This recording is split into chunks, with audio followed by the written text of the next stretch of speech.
Glória a Deus. O Senhor nos dá algumas esperanças, né? Algumas coisas que às vezes a gente acha que não vai acontecer nunca. O Senhor nos mostra, inclusive através da palavra, que sim, podemos confiar. Um dia toda a terra será cheia da glória de Deus. E que bênção será, algumas promessas preciosas que nós carregamos e que nós podemos nos alegrar na palavra do Senhor. Um dia tudo que nos entristece, nos cansa, nos sobrecarrega, nos deixa para baixo, nos deixa deprimidos, tudo isso terá fim, porque um dia tudo que cobrirá a terra é a glória do Senhor. Será a adoração ao Pai, a alegria de estarmos juntos com aquele que nos resgatou. Como é importante podermos nos alegrar, e é bom lembrarmos dessas promessas, daquilo que o Senhor diz. A Bíblia diz que um dia Ele mesmo enxugará de nós toda a lágrima, tirará toda a tristeza, a morte não terá mais vitória e estaremos juntos diante do Senhor. Isso não é ficção, isso é promessa de Deus, isso é graça de Deus. Que o Senhor continue a ministrar em nossos corações, porque sim, temos muitas razões para agradecer, para sermos gratos pela bondade de Deus. E eu quero aqui, publicamente, agradecer aí, realmente eu fiquei surpreso, emocionado, né? Constrangido com o que a igreja, com a manifestação da semana passada, né? Também constrangido porque sei que a gente passou muito do horário, então você que está preocupado que hoje a gente repita o horário, fique em paz. Até falei para a Nívia, hoje eu tenho um compromisso pessoal de terminar mais cedo, porque semana passada nós extrapolamos todos os limites. Quando eu fui fazer ali, né, eu estou fazendo e vou fazer a propaganda. Gente, estamos numa época que todo mundo compartilha um monte de coisa. Valorize o seu material, valorize a sua igreja, né? Compartilhe lá o canal do YouTube da igreja, né? Manda ali, eu compartilho os cortezinhos, os vídeos, encaminha, não encaminha só piada e vídeo engraçado, não. Encaminhe também a mensagem de Deus, né? Mostre lá, mande para os seus amigos. E eu fui subir a mensagem para o YouTube, e quando eu vi o tempo do culto, da duração do culto, eu falei, Senhor, misericórdia, como foi longo o domingo passado. Mas foi realmente muito gratificante, né? Agradeço muito a todos os envolvidos. Já estou aqui usando o presente que recebi, né? Aqui para pregar, inclusive, o outro tablet que eu tinha. E para quem não sabe, eu cheguei aqui na igreja 10 anos atrás e eu subia com uns cadernos, né? Porque eu fazia a moda antiga. Então eu estudo e faço o texto ali, fazia manuscrito e subia com os meus caderninhos. Né? E aí o pessoal começou a tirar sarro. Ei, mas esse caderno está na hora de aposentar. E aí era uma brincadeira que a turma fazia aqui. Um dia eu falei assim, bom, quer que eu aposente o caderno, me dá um tablet que eu aposento. E aí, um aniversário, o dia do pastor, não lembro, apareceu aqui, me deram o tablet, o meu guerreiro tablet, né? Pra vocês terem uma ideia como ele estava atualizado, ele estava com Android 4. Para quem entende disso, sabe que já está um pouquinho ultrapassado, né? Mas estava ali firmemente, né, trabalhando ali, e eu uso basicamente para isso, para a questão das pregações, para a questão do sermão, de fazer o texto, colocar aqui e trazer a palavra para os irmãos. E eu quero convidar agora aos irmãos que abram sua Bíblia em 2 Samuel, capítulo 9. Vamos continuar caminhando e aprendendo com a vida de Davi, literalmente em todos os momentos. Então, nós estamos aqui acompanhando o que Deus fez e como Deus agiu na vida do povo e na vida de Davi. Então, 2 Samuel, capítulo 9, não é um capítulo comprido. Nós vamos ver essa história retratada, o que houve aqui, nesse período ainda, 2 Samuel, capítulo 9.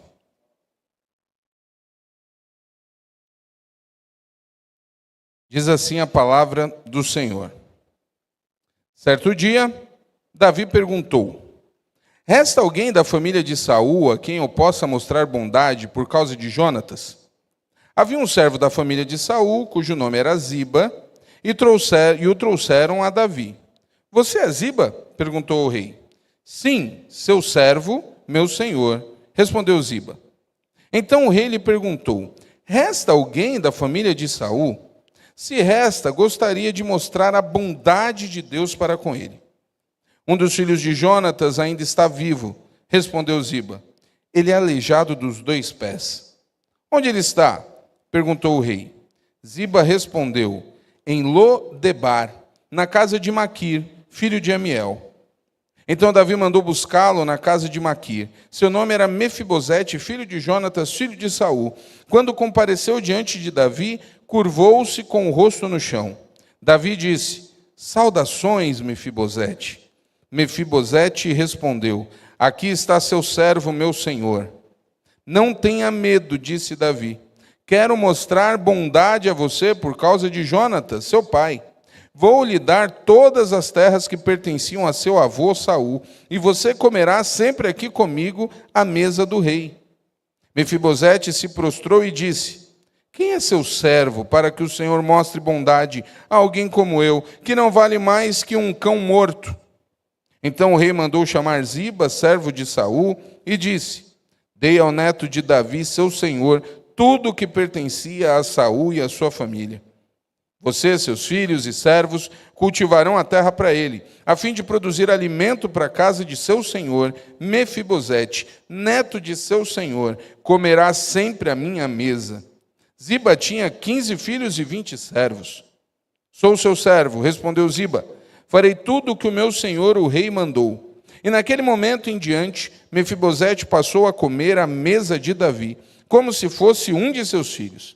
Mefibosete tinha um filho ainda jovem chamado Mica.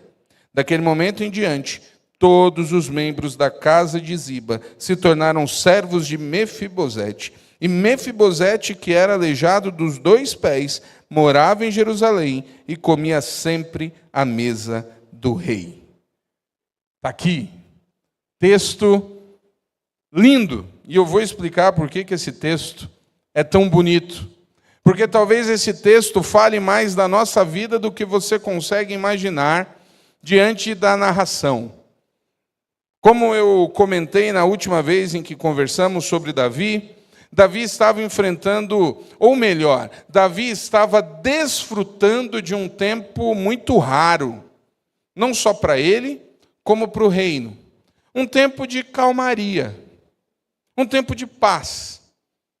Quando nós conversamos da última vez, Davi estava em um momento em que Deus o havia permitido ter descanso, depois de tantas coisas que ele havia passado e enfrentado. Ele estava ali passando ou se recuperando. Foram anos de perseguição, anos de batalha, Saul no seu pé, depois ele assume o reino, ele conquista lugares, ele conquista terras, e ele está aqui agora em calmaria, num tempo raro de tranquilidade, e Davi faz o que muitas pessoas, na verdade, fazem o contrário. Ao invés de pensar e talvez até se distanciar de Deus, Davi pensa muito em Deus. E é por isso que ele demonstra o desejo de construir o templo.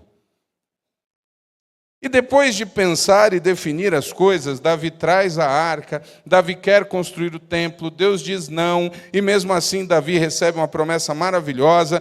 Quando está tudo certo a respeito do que Deus quer para ele, na questão da religião, na questão do relacionamento, Davi vai pensar agora, literalmente no passado, mas de uma maneira diferenciada. Davi está agora relembrando de algumas coisas, e Davi se lembra do seu grande amigo Jonatas. Nós já vimos há umas semanas atrás a importância da amizade entre Davi e Jonatas, filho de Saul, aquele que o protegeu diversas vezes e a qual havia feito um juramento. Eles haviam feito um juramento de cuidar um do outro. E Jonatas morreu no mesmo dia que o seu pai Saul. É por isso que Davi assume o trono. E quem conhece o mínimo de monarquia ou da monarquia, sabe que só existe um perigo com relação à questão de sucessão, que é uma linhagem alternativa. Davi não era parente de Saul. Davi assume o trono no lugar de Saul. Então, o costume em qualquer lugar era quando uma linha diferente assume o trono, a linhagem anterior ou havia completamente sido exterminada ou seria exterminada. Era necessário para que não houvesse mais reivindicação do trono por parte de ninguém. Os filhos de Saul morrem em combate. Saul tem realmente completamente perdido o seu vínculo, mas ainda havia uma linha ligada a Saul como filho de Jonatas. Então, o natural, o normal, era que Davi procurasse para exterminar. Ainda tem então alguém de Saul? Vai lá e resolve. Mas Davi não está pensando em vingança. Davi está aqui refletindo, e é algo que eu não sei quantos têm esse costume, que é importante, a Bíblia fala muito sobre isso, sobre a necessidade de relembrarmos e de termos na nossa mente as coisas que nos dão esperança. Por isso que eu comentei há pouco sobre alguns versículos, algumas não, muitas promessas que Deus distribui pela sua palavra, que é para nos fortalecer. Que é de fato para que em tempos de dificuldade nós tenhamos no que nos agarrar, no que nos fortalecer. Um dia vai passar mesmo. Sofrimento, dificuldade, luta não é para sempre. Mesmo que os momentos assim pareçam eternos. Quando a gente passa por algo difícil, né, parece que não acaba nunca. E eu cresci ouvindo a respeito disso com a minha avó. Meu filho, tudo passa. E passa mesmo. E o que nós temos aqui é Davi relembrando, querendo agradecer, reconhecer, restituir, como isso é importante. Eu não sei se você tem o costume de olhar para o passado e lembrar de pessoas que foram significativas na sua vida. Aliás, muitas vezes, e isso faz parte da vida, a gente se afasta das pessoas por várias razões, nem ao menos se despede, e pessoas que foram tão importantes vão ficando para trás, vão caminhando em outras direções, e muitas vezes perdemos vínculos, e nunca mais nos lembramos. E é importante lembrar, é importante ter na mente pessoas que foram usadas por Deus na nossa vida. É um sentimento que enobrece, que nos ajuda, inclusive, a entender e nos manter humildes. E mais gostoso ainda é quando nós é que somos as pessoas lembradas. Eu não sei quantos já tiveram esse sentimento de terem o reconhecimento no sentido de alguém lembrar que você ajudou lá na frente. Falou assim, rapaz, você é uma pessoa importante na minha vida. Como é gostoso ouvir isso. Na semana passada, eu não lembro agora, recentemente eu recebi uma mensagem de um pessoal muito querido do interior de Júlio Borges. Júlio Borges é uma cidade colada em Curimatá, uma cidade enorme, de 6.000 habitantes. E lá nós tínhamos o desafio de plantar uma igreja. E aí, dentre os desafios, uma jovem foi estudar em Curimatá e se converteu. E, resumindo todo o processo, ela foi morar lá em casa. Ela morou alguns anos com a gente, a Elma. E uma das razões pela qual ela morou lá em casa foi porque, em um momento muito difícil da minha vida, lá em São Paulo, depois que a minha família tinha ido para Santa Catarina e eu ficado, eu me vi em um momento em que eu literalmente precisava achar um canto para morar, porque as coisas haviam mudado. E eu passei por algumas experiências complicadas, até traumáticas a respeito, e sei hoje, né, quando alguém pergunta, eu sei como pode ser muito ruim morar em uma outra casa, que não é a sua. E da mesma maneira, Deus me abençoou sendo resgatado, digamos assim. Eu tive o privilégio de, depois de passar por maus bocados, ir morar em uma outra casa, com uma outra família, do fato de que essa questão de morar fora, de ter um lugar, um ambiente bom para morar, mexeu muito comigo. E quando nós tivemos as oportunidades lá em Curimatá, nós também acabamos abrigando 2 pessoas que foram muito úteis, muito importantes na nossa vida. E aí nós começamos, por causa dessa jovem, a ir no interior dela, lá do Júlio Borges, fazer culto. Não tinha um crente lá. E ela tinha aquele sonho de ver a família ali convertida. A família dela era a avó dela era aquela que tinha a chave lá da Igreja Católica, que organizava os festejos, eram muito arraigados ao catolicismo. E a gente começou ali a fazer um trabalho, ia, orava, fazia culto e tal, e a coisa foi florescendo, mas florescendo no tempo de Deus. Nós íamos lá e foi aumentando, uma irmã converteu, uma tia se converteu, depois uma vizinha, e a coisa foi tomando forma. E quando nós saímos de lá, já tinha um grupo. E aí eles continuaram o trabalho. E aí, esses dias, ela entrou em contato comigo, me mandou umas fotos. Quando nós estávamos lá, uma das pessoas se converteu, doou um terreno. E eles tinham um sonho de construir uma igreja. E eu confesso para os irmãos o meu pecado de que eu olhava e falava assim, para construir um templo aqui, o negócio aqui tem que ser realmente muita fé. Às vezes a gente é surpreendido por Deus, né? Eu olhava ali, e eles muito empolgados. E o fato é que mais pessoas se converteram, e eles construíram o templo, e ela ali falou, pastor, a gente quer inaugurar, e o senhor tem que vir junto com a irmã Nívia, porque isso aqui começou com vocês, e a gente lembra de vocês o tempo todo, e essa bênção aqui começou lá atrás, naqueles cultos, e era engraçado porque toda vez que a gente marcava um culto lá, em algum momento chovia. E eu, como paulistano, chuva para mim não é uma coisa gostosa. Eu aprendi e cresci, toda vez que fala que é chuva, eu sempre dizia, ih, rapaz. Eu era aquele que olhava para o céu e dizia, o tempo está feio, quando as nuvens estão de chuva. E fui corrigido pela minha avó, que dizia, feio é quando está aquele sol sem nuvem. O tempo está bonito para chover. Já ouviram essa expressão? Está bonito para chover. E ali o pessoal começou a dizer, o pastor da chuva. Eu falei, estão reclamando de mim. Estão dizendo que eu sou azarado, estão dizendo aqui que dá errado. E depois fala assim, não, pastor, quando alguém aqui diz que é da chuva, é porque o povo gosta, porque traz coisa boa. Eu falei assim, nossa, mas a chuva. É a chuva. E foram infinitos cultos lá, e hoje eles estão se reunindo. A coisa mais linda, levantaram um templo pequenininho, construíram, está bonito demais. E ao ler aquele relato, ouvir os áudios dela, eu fiquei emocionado. Eu falei, puxa vida, como é bom saber que fizemos diferença na vida de alguém. E aí fica um desafio, hein? Porque não é só pastor, missionário que faz diferença na vida de alguém, não. Aliás, é a minoria. O Senhor nos chamou para fazermos a diferença na vida dos outros, nos relacionamentos. E aí fica aquela pergunta, você já fez diferença na vida de alguém? Diferença para o bem, viu, gente? Porque se você faz raiva para alguém, você está fazendo diferença na vida de alguém. Você está gerando ódio no coração de outra pessoa.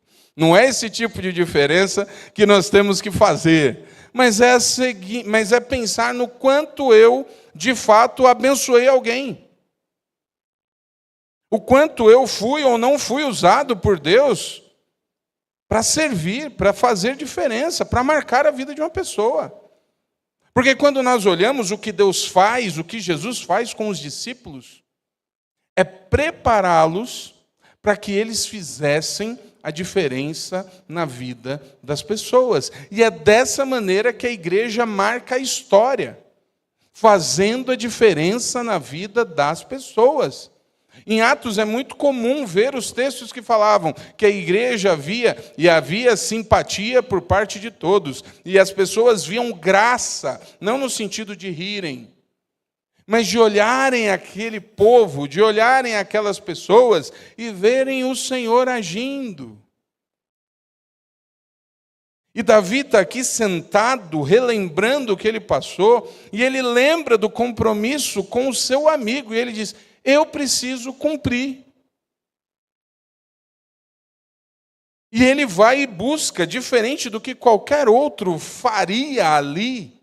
Ele não quer encontrar a descendência de Saul para exterminar. Ele quer abençoar. Ele quer abençoar o neto do homem que mais o perseguiu na vida.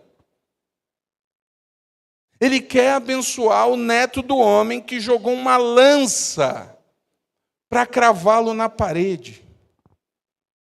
Por muito menos a gente vira a cara um para o outro e risca das nossas vidas. Por um gosto diferente, por uma opinião contrária, por um gosto ali, a gente risca. Esse texto é uma manifestação explícita do que é a graça de Deus na vida de alguém. E aí a gente precisa, nós temos Davi, usando o seu tempo de descanso ou de bênção, para abençoar. Vocês prestaram atenção nas coisas que Davi desejou fazer no seu momento de calmaria? Davi não pensou, agora eu vou desfrutar disso aqui. Agora é a minha hora. Davi quis construir algo para Deus.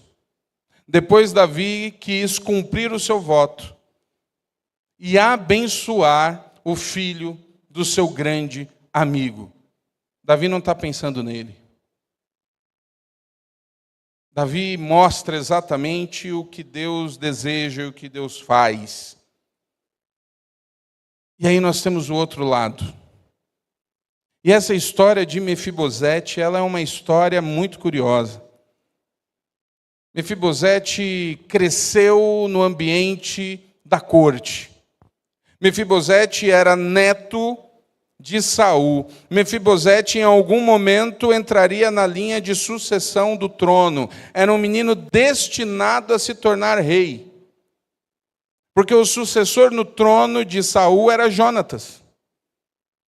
Então, Mefibosete é uma criança que nasce no ambiente, ou como nós usamos a expressão, nasce no berço de ouro, tem do bom e do melhor. E quando ele tinha por volta de 5 anos, as coisas acabam na vida dele. O seu pai morre, o seu pai e o seu avô morrem na guerra. Ele precisa fugir às pressas para lutar pela sua vida. E no outro texto que nós temos, que nós encontramos ali em Crônicas também, um outro texto de Samuel, nós temos a informação de que na fuga, ele foi deixado, ele estava sendo carregado por uma serva, e em algum momento ele cai dos braços dessa serva, e ele se torna aleijado. As suas pernas, os seus pés não funcionam mais. A gente está numa época em que a medicina não é avançada. Ele provavelmente quebrou ali, ou a questão da própria coluna, ou quebrou alguma coisa nos seus pés, que não teve mais conserto, e ele ficou aleijado. E se nós vivemos hoje uma época que, com todas as lutas para a acessibilidade, as coisas para aqueles que têm algum tipo de problema, de deficiência, eu não sei qual é a palavra correta a ser usada mais. Qual que é a palavra para quem? Não é problema falar deficiência, né? Tá, porque as coisas vão mudando, a gente fica com medo de falar, né? Eu não sei qual é a palavra correta. Deficiência é uma palavra que pode se usar, né? Ok. Então, ele passa a ter uma deficiência nas pernas. E se hoje, em 2024, as coisas ainda são muito difíceis, imagine isso há 3.000 anos atrás. A deficiência era um sinal de banimento. Ele passava a ser considerado impuro. Ele não poderia andar sequer no palácio. Existiam lugares no palácio e no próprio templo em que pessoas com deficiência não podiam nem circular. Ele é um menino que sai da linha sucessória do trono para alguém que agora passa a ser um ninguém. E ele precisava, e ele foi condenado a passar o resto da sua vida escondendo o seu passado, porque ele não podia revelar que era neto de Saul. Porque se ele revelasse a sua família, ele poderia ser morto. Não necessariamente pelo rei, mas por alguém ligado ao rei. Ele cresce como alguém que foi abandonado, rejeitado. Aquilo consome completamente o conteúdo, o coração, as emoções de Mefibosete. Mefibosete vai morar em um lugar chamado Lodebar. Lodebar era um lugar que significava algo como sem pastagem, uma terra seca. A gente tem aí no desenho lá, né, aquela questão do o lugar tão distante, que tem ali na brincadeira, né? Onde é que vai? É na terra tão distante, né? Que é muito longe. Lodebar era o lugar da terra seca, não tem pastagem, não tem vida, não vá para lá, não tem nada de bom. É um lugar a ser esquecido.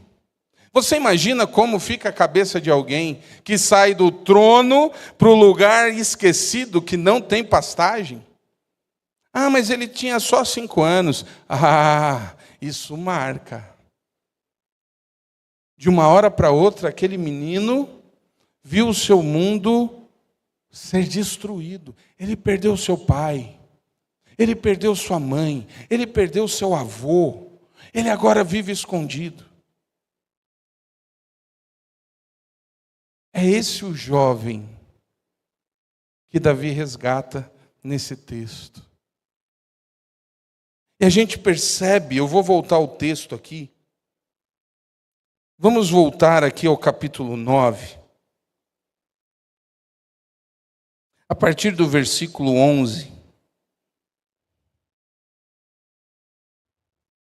Aliás, é o versículo 11.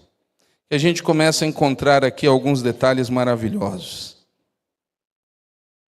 Versículo 11 diz, Davi disse, saudações Mefibosete.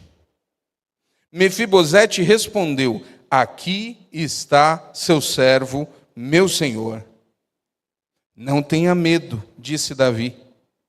Quero mostrar bondade a você por causa de Jonatas, seu pai.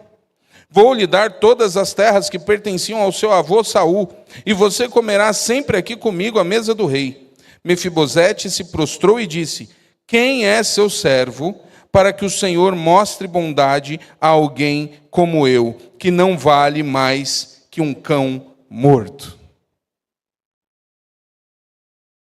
Você consegue sentir como está o coração de Mefibosete? Você consegue perceber como era a autoestima dele? Mefibosete era alguém que estava com a sua autoestima destruída. Alguém que se comparava diante do rei como um cão morto, não é alguém que está vivendo bem.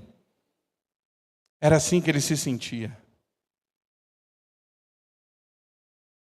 E aqui a gente percebe a graça nos detalhes. Mefibosete está vivendo o resultado de um grande trauma. Hoje nós temos todo tipo de estudo a respeito das questões emocionais. E isso não é ruim. Aliás, pelo contrário, é muito importante sabermos mapear de fato como as coisas estão. Algo que não existia e todo mundo ali, a gente não sabia como lidar ou identificar determinadas coisas. E hoje nós conseguimos, através das ciências avançadas, do estudo de como as coisas caminharam, identificar determinados comportamentos ou porque as pessoas agem de determinada maneira. Se você é alguém que fere pessoas com facilidade, que é amargo, que distribui espinhos à torta e à direita, é porque você tem traumas na sua vida. Isso precisa ser tratado. Porque todos nós, na verdade, somos reflexos daquilo que a vida nos apresentou no sentido de condições e do que foi ou não tratado pelo Senhor, e nós carregamos. Inclusive, a maneira como Mefibosete fica deficiente, ela é explícita, no sentido de que temos algo aqui, podemos nos debruçar sobre isso. Mefibosete foi largado, ele caiu, alguém deixou ele cair. E isso gerou algo que o acompanhou para o resto da sua vida. A ponto dele estar diante do rei e não acreditar e não se sentir digno de receber nada. Mefibosete, eu quero te dar tudo que era da sua família. Ele responde, quem sou eu? Por que você vai perder tempo comigo? Eu não tenho nada para oferecer. Conhece pessoas que são travadas e que não acreditam em hipótese alguma nelas mesmas? Que acham que não merecem nada? Que acham que nada vai dar certo para ela? Lembra daquele personagem antigo que baixava os ombros? Ô dia, ô vida, ô azar. Lembra? É antigo mesmo, esse é antigo. Eu não lembro o nome dele. Era um cachorro, uma hiena, não sei. Né? Mas era aquele, ô dia, ô vida, ô azar. Não é do seu tempo o quê, Darlan? Darlan. Tudo era errado, não era nada para ele, eu não mereço nada. Era Mefibosete. E sabe o que é incrível? O rei, Davi, está diante dele. Ele está na presença do rei. Não era qualquer um que entrava na presença do rei, hein? Aliás, a gente pode ir para uma outra história bíblica, como, por exemplo, a rainha Esther. E lá a gente tem a informação de que nem a rainha entrava na presença do rei se ele não falasse, se ele não pedisse. Eram outros tempos, mas essas questões, elas andavam de corte em corte. Não era qualquer um que chegava na mesa do rei, não, que andava na mesa do rei. E o rei chega para ele, vocês viram como Davi fala com ele? Mefibosete. O rei chama pelo nome. O rei conhece. E tudo que está no coração daquele jovem é, eu vou morrer. Acabou para mim. Nunca queria acreditar que a sorte dele estava sendo transformada. Com certeza absoluta ele falou, agora me pegaram, eu vou morrer. E aí Davi chama, ele não aceita no sentido de que ele fala assim, eu sou como um cão. Davi provavelmente entendeu, e aí Davi chama aquele que era servo de Saul, que provavelmente também estava morrendo de medo. Morrendo de medo. E agora, rapaz? Aquela situação que não é nova, né? Você está achando aí que é só nos tempos de hoje que a gente fica preocupado aí. Mudou, chega um chefe novo na empresa, né? Dependendo do cargo, dependendo do que é, fala, eita, vai mandar todo mundo embora. Não, você está achando que é de hoje que tem essa história aí. Não, é antiga. O outro falou assim, mudou aqui, hein? Saul não é mais o rei, rodei. Eu agora só era servo de Saul. Davi não é perseguidor. Sabe por que Davi não é perseguidor? Porque a confiança de Davi não estava na vida humana aqui no horizonte. Davi não estava olhando para as possibilidades ou impossibilidades de continuar ou não ser rei. Davi sabia que ele estava aonde Deus queria que ele estivesse. E se ele estava ali porque Deus queria que ele ali estivesse, somente Deus tiraria ele dali. Às vezes a gente fica com muito medo, insegurança e ansiedade, porque a gente não tem convicção de que é Deus que está nos sustentando. Davi não precisava perseguir a família de Saul, porque era Deus que cuidava dele. Ele faz o contrário. Eu vou abençoar. Isso aí vai dar eco lá na frente, porque vai estar firmado e dando ênfase para o que Jesus vai falar para os discípulos. Nós temos que abençoar os que nos amaldiçoam. A gente não está aqui para cortar a cabeça de ninguém, nem perseguir ninguém, porque nos faz mal. Davi chama o servo e restitui tudo. Olha, tudo que era de Saul agora é dele. A partir de agora, não é aquela coisa, você trabalha para mim. A partir de agora, você vai cuidar desse menino. Você vai trazer todo mundo que cuidou. Gente, isso é incrível. Davi pega todo mundo que cuidou daquele menino, que escondeu aquele menino, e Davi recompensa. Davi traz de volta. Davi faz com que essas pessoas não finjam ou não queiram mais estar no lugar sem pastagens. Eles agora têm uma vida. E no caso específico de Mefibosete, Mefibosete, a partir de agora, vai todos os dias participar da mesa do rei. Sabe o que é isso? Isso é graça. Nós temos nesse capítulo um resumo do que Deus faz comigo e com você. E Mefibosete talvez fale muito mais conosco do que você imagina. Porque é muito provável que em algum momento da sua vida você se sentiu largado por alguém. É muito provável que talvez na sua infância você tenha passado por algo que te marque até hoje. Que mexa com o que você é como pessoa. E que está lá. E que faz com que as coisas não aconteçam.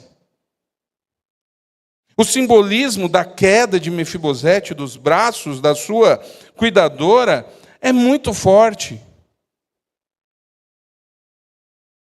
Porque talvez você tenha ou carregue isso até hoje. Talvez a pessoa que te largou dos braços e fez com que você caísse e que você nunca mais andasse direito, fosse alguém muito próximo. Talvez você carregue algo no seu coração porque você caiu e quem te deixou cair foi teu pai, tua mãe, teus irmãos, teus tios. Talvez a queda tenha sido pelos braços do teu marido, da tua esposa, do teu filho. E isso fez com que até hoje você andasse aleijado, cortado, emocionalmente. O que nós mais temos são pessoas quebradas emocionalmente, frustradas, amarguradas, desiludidas. A gente fala e lê o texto onde Mefibosete responde diretamente: quem sou eu para que o Senhor se importe comigo? Eu sou como um cão morto. E a gente acha aqui um exagero, mas quem conhece o coração de cada um aqui sabe. Como talvez você também se sinta indigno ou esquecido. Ou você tem o sentimento de que você não tem capacidade. Quantas pessoas não passam a vida inteira frustradas porque se sentem incapazes de algo especial? Eu já brinquei aqui, nós acabamos de sair das Olimpíadas, e eu lembro de uma brincadeira, entre aspas, que eu fiz há 4 anos, e que depois de 4 anos eu passei pela mesma situação. Porque eu lembro bem do dia que eu assisti a skatista Fadinha. Como é que é o nome dela? Larissa, né? Raíssa. Você vê que eu sou ótimo para nome. Eu lembro de ver aquela Raíssa numa final olímpica com 12 anos. Disputando com mais 5, onde a mais velha tinha 16. Com 12 anos, a menina ganhou um ouro olímpico andando de skate. Eu sentei na frente daquela televisão, porque era a Olimpíada lá no Japão, né? Era madrugada, eu falei, eu estou aqui com quase 40 anos, eu não chuto mais uma bola, eu não sirvo para nada. Aquele sentimento de ser para nada. E 4 anos depois eu vi a menina agora com 16 e me senti incapaz do mesmo jeito. Meu Deus, piorou, eu estou mais velho e mais incapaz, porque antes eu ainda corria, brincava lá na funcional, eu ainda dava conta de 10 minutos. Passou 4 anos, eu nem isso mais faço. Brincadeiras à parte, quando a gente vê essas coisas, você fala assim, rapaz, como é que pode? Não é possível uma coisa dessa. É claro que eu estou fazendo um exemplo de algo, estamos falando ali realmente da questão esportiva, e eu gosto de Olimpíadas, eu vejo ali a satisfação daqueles, gente, a alegria daqueles que estavam representando os países, principalmente esses países que a gente só escuta o nome na abertura e no encerramento da Olimpíada. A satisfação deles estarem ali carregando a bandeira, e daí que eles foram os últimos colocados, não passaram na seletiva, eles chegaram na Olimpíada só tem a nata do esporte. Eles chegaram lá, aquela alegria de ser bom em alguma coisa. E o que mais tem é gente que fala assim, eu não sou bom em nada. O que é que tem aqui, meu Deus? Eu não sou nada. E pode parecer como uma questão de brincadeira, quando a gente fala dessas coisas assim, esporte, artes e tal, mas no dia a dia o que mais tem são pessoas que se sentem fracassadas, que não se sentem dignas. E por mais que a Bíblia aponte de Gênesis a Apocalipse que Deus se importa, a sensação é, quem sou eu para que Deus me escute? Deus não vai ouvir minha oração. É muito comum a gente chegar alguém e falar assim, ô pastor, o senhor pode orar por uma causa? E quando essa pessoa chega é porque ela tem a sensação de que, não, eu não sei se Deus vai me escutar, mas o pastor... A oração do pastor, Deus com certeza vai ouvir, porque as pessoas acham que o pastor é alguém que está ali com uma ligação. Eu tinha um amigo que falava assim, aproveita que você tem uma conexão diferenciada. Como assim conexão diferenciada? Você tem uma linha direta. Baseado no quê? A linha direta que eu tenho foi a que foi conquistada na cruz. Foi a que nos autoriza, pelo poder do sangue de Jesus, chamar Deus de Pai. É a mesma que a sua. A questão é que muitas vezes a gente não acha que Deus vai se importar. Eu lembro de uma canção que a gente cantava no cultinho, que eu achava aquilo mexia comigo, eu achava aquilo incrível, cara. Jesus foi criança como eu, Jesus foi criança como eu, e falava sobre essa questão de como Deus sabia o que a gente passou. E como isso nos tornava, e como ele ouvia. A história de Mefibosete, ela está retratada aqui, é uma história que o autor e que o Senhor entendeu ser importante para nós, porque ela retrata exatamente isso, a graça de Deus mediante ao nosso sentimento de incompetência, sentimento de falta de merecimento, a nossa ideia de que não somos dignos. E do jeito que Davi fez com Mefibosete, Deus faz comigo e com você. Ele nos chama para estarmos novamente à mesa do rei. Do jeitinho que Davi começa a conversa e fala, Mefibosete. Deus faz com a gente. Deus nos chama pelo nome. Sabe o que significa uma autoridade te chamar pelo nome? Conhecimento, importância.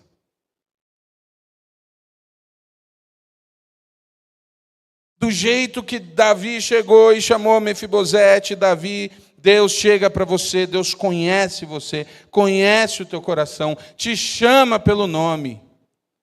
E deseja restituir, e aqui não é uma questão de teologia da prosperidade. Opa, Deus vai me dar dinheiro. Não, Deus vai te dar dignidade. Deus vai te dar amor próprio. Deus vai te dar valorização. Deus vai te dar amor. Tem gente que não acredita quando a gente fala aqui, todo lugar tem, e talvez alguns aqui não se sintam incomodados quando a gente faz coisas como fizemos hoje. Aqueles que chegaram um pouco depois não viram, mas eu no começo do culto pedi para quem estava chegar mais para perto. Depois a Nívia fez aqui aquele momento que a gente fazia muito antes da pandemia, de cumprimentar, de abraçar, de sorrir. E eu digo, tem gente que só recebe abraço na igreja se o pastor ou o ministro de louvor mandar abraçar. Que se não for aqui, não vai receber um abraço a semana inteirinha. É sério. Isso provoca carência. Isso provoca dureza. Isso provoca amargura, porque as pessoas vão se enrijecendo, vão se endurecendo, vão ficando cada vez mais duras, insensíveis. E quanto mais nós nos aproximamos de Deus, mais o nosso coração se derrete. Mais o nosso coração vai ficando ali destravado de alegria. E essa noite, através do texto de Mefibosete, esse nome estranhíssimo, Deus está chamando a sua atenção. Para que você saiba que o rei continua a se importar com você e ele quer que você participe da mesa dele. Isso chama-se intimidade.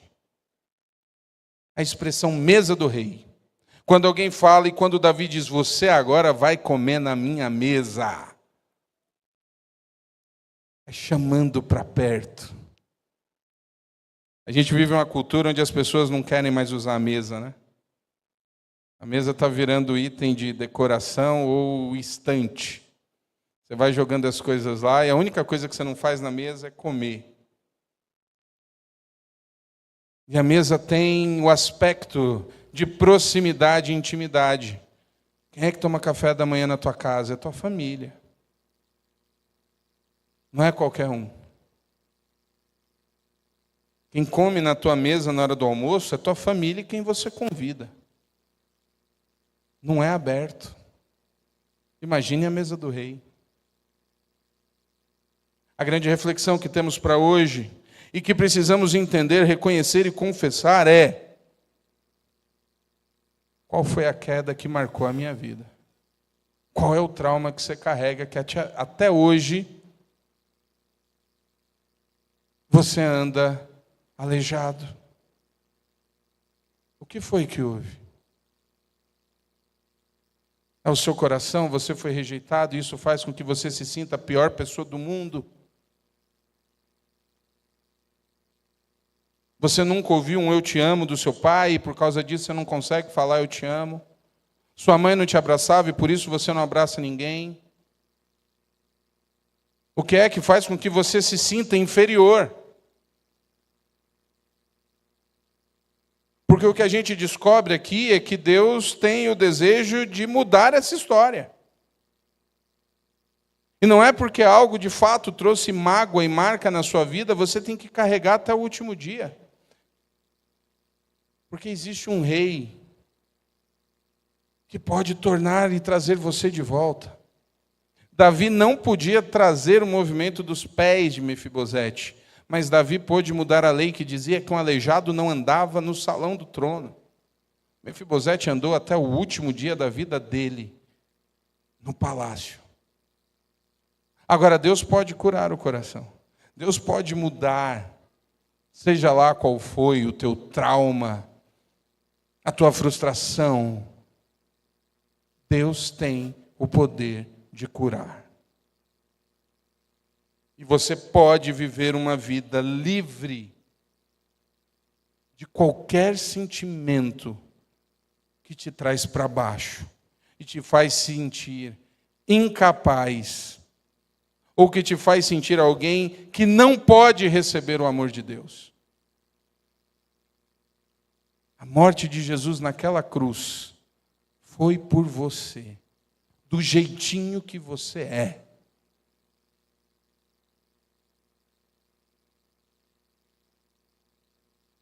Em determinado momento, Jesus diz àquelas pessoas e aos seus discípulos: vinde a mim, todos vós que estáis cansados, oprimidos, sobrecarregados.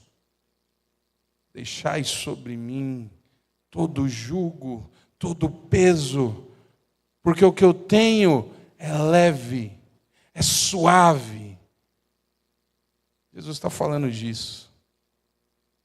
Você pode deixar aos pés dele qualquer trauma, qualquer situação que te faz viver aprisionado a um medo, a ansiedade.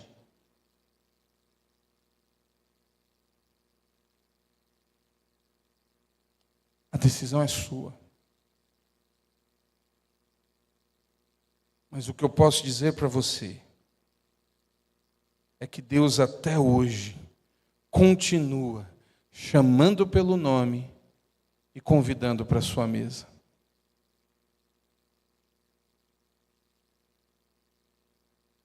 A resposta é individual. Queria convidar o ministério que subisse. Eu queria convidar você a refletir agora. A fechar os olhos. E seja bem sincero, você tem experimentado, a gente gosta de cantar aqui, porque é uma música super animada, a gente canta maravilhosa graça. A gente agradece. Mas você de fato tem experimentado a graça de Deus?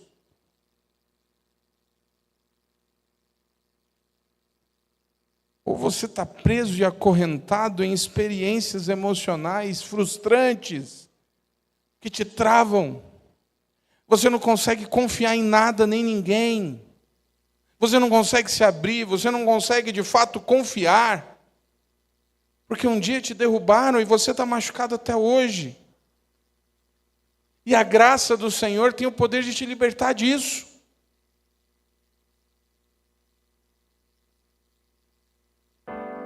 Você não precisa continuar caminhando aleijado emocionalmente. Porque o Rei do Universo é quem te convida, é quem te conhece, é quem chama pelo nome, e Ele sabe qual foi. O que a gente precisa fazer é só entregar: Senhor, está aqui. Minha frustração é essa: eu fui traído, eu fui abandonado, eu fui deixado, eu fui desprezado. Esse sou eu. Deixa Deus curar. Deixa Deus trocar o que precisa ser trocado.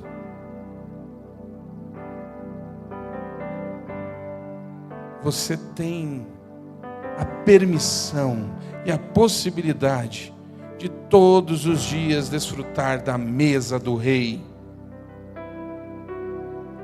Desfrute. Desfrute. Fale com Deus agora.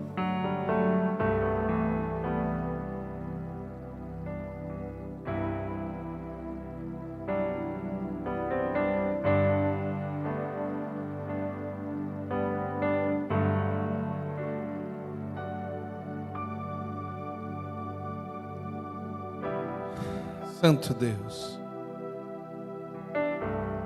Pai, esse é um texto que fala da graça.